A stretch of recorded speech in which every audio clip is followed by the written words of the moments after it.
Assalamualaikum warahmatullahi wabarakatuh. Sebelumnya perkenalkan, nama saya Nala Madani Putri Aska. Saya dari program studi pendidikan bahasa Inggris angkatan 2021. Dengan siapa saya bicara? Saya Emil Kasdawan dari Prodi SD. Lanjut ya Kak. Pertanyaan nomor 1. Apa saja tujuan khusus yang membuat Anda termotivasi belajar bahasa Inggris dan bagaimana tingkat motivasi Anda berubah seiring waktu karena tujuan-tujuan itu? Tujuan pertama sih untuk pengalaman kerja itu kan pasti ya, kalau bahasa Inggris itu udah paling utama dan bisa dipakai. Yang kedua karena jurusan saya ini juga banyak pakai bahasa Inggris, jadi pemutaran juga itu sih. Itu tujuan spesifiknya ya Kak. Ada nggak momen-momen spesifik untuk pas semangatnya tuh naik gitu atau turun gitu karena apa? Kalau main sih kayaknya kalau main game, apalagi kan film itu kan global tuh, banyak banget tuh orang-orang luar. Jadi kayak pindah aja gitu kalau misalnya diajak ngobrol nggak bisa gitu. Jadi semangatnya naik Yeah. ya kalian ya Kak. Oke. Lanjut nomor 2. Bagaimana pengalaman belajar Anda sebelumnya di sekolah menengah atau lebih awal mempengaruhi kemampuan bahasa Inggris Anda sekarang di tingkat universitas? Yang paling signifikan sih dulu di tingkat SMP sih. Soalnya dulu pernah les juga di waktu itu dia lembaga Indonesia Pendidikan. Oke. Berarti dari kemampuan apa dari pengalaman dulu yang paling berguna? Ya di speaking gitu. Berarti berpengaruh banget untuk Iya. bahasa Inggris mana ya Kak? Nomor 3, bagaimana hubungan komunikasi Anda dengan dosen bahasa Inggris secara umum yang memiliki ketersediaan baik untuk bantuan dan umpan balik, mempengaruhi kepercayaan diri Anda dalam belajar bahasa Inggris dan bisakah Anda memberi contoh? Oke, di schooling sih pembelajarannya kalau yang lebih berguna itu kalau misalnya ada belajar suka maju depan gitu, suruh praktek gitu. Jadi itu yang lebih ngebantu gitu daripada materi gitu kan. Iya, daripada teori ya Kak. Jadi praktek biar lebih teringat lagi gitu ya. Coba juga kan. Benar. Dari situ ada nggak minta bantuan gitu kayak misalnya pas teori atau materi nggak ngerti gitu, jadi kan mau maju minta penjelasan dulu atau gitu, ada minta feedback gitu nggak Kak? Paling nanya doang sih, ini jadi kayak mana bacanya gini gitu kan. Terus feedbacknya gimana? Ya di contoh itu nanti dipelajarin lagi, diulang lagi terus sampai bisa. Lanjut nomor 4, bagaimana latar belakang ekonomi keluarga Anda memberikan akses ke sumber daya pendidikan ekonomi keluarga? Ulang ya. Bagaimana latar belakang ekonomi keluarga Anda memberikan akses ke sumber daya pendidikan seperti buku, perangkat teknologi, atau kursus bahasa Inggris untuk memudahkan pembelajaran bahasa Inggris Anda? Ya, itu yang di SMP sih, karena di les itu. Kalau sekarang sih kayaknya support aja. Itu lesnya pas SMP aja ya? Iya, sampai SMP itu sekarang.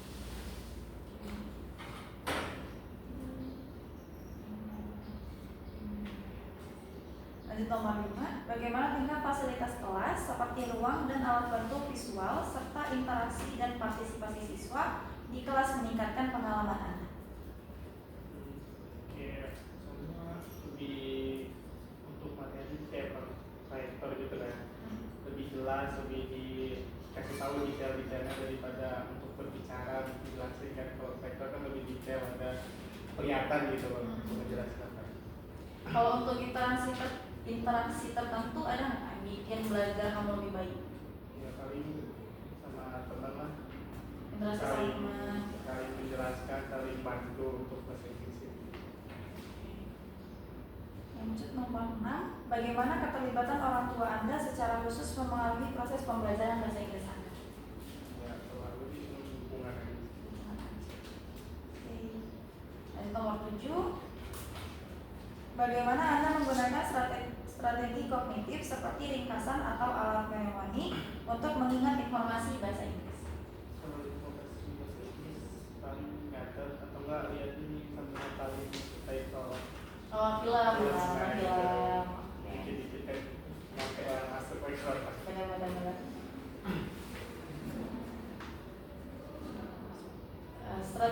Untuk strateginya mana yang paling sering dipakai Kak? Dan yang paling efektif itu yang mana?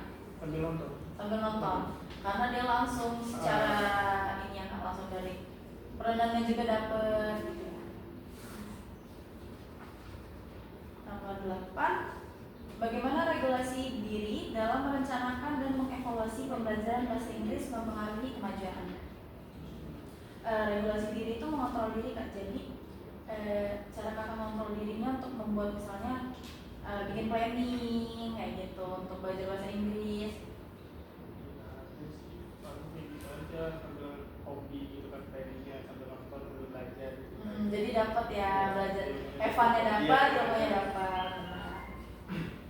Nomor 9, bagaimana Anda mengelola emosi Anda seperti mengurangi kecemasan untuk mendukung proses pembelajaran bahasa Inggris Anda?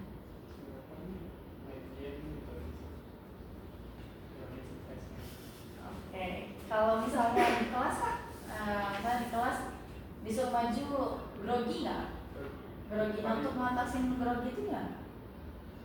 Untuk ngatasin paling kalau misalnya ada tugas atau praktek itu hafalan dulu, biar nggak terlalu kaku gitu kan. Kalau hafalan pasti ngeblank juga sih. Oh benar. Oke. Nomor 10, bagaimana interaksi kolaboratif dengan teman sebaya mempengaruhi proses pembelajaran bahasa Inggris Anda?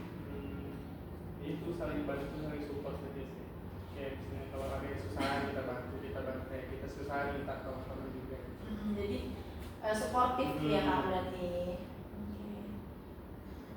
Nomor 11, bagaimana alat digital dan aplikasi meningkatkan proses pembelajaran bahasa Inggris Anda? Itu dari nonton sama game sih sebenarnya, itu yang paling support banget. Gak ada aplikasi tertentu berarti ya? Ya. Berarti game sama movie. Oke. Untuk yang paling disuka lebih ke game atau yang movie-nya Kak? Game-nya. Game. Oke. Kenapa tuh Kak? Karena Kita sambil ngobrol, sambil belajar juga kayak nggak ngerti gitu kan, kayak orang luar gitu, ketemu orang luar. Kalau misalnya nggak ngerti tuh kayak minder aja gitu. Jadi pengen tahu lagi dan belajar lagi. benar. Game-nya tuh dia secara ketik kah atau langsung ngomong? Voice. Oh, voice. Oke. Ini kan kalau nggak bisa kayak, hah? Gitu. Iya benar-benar. Kayak enak.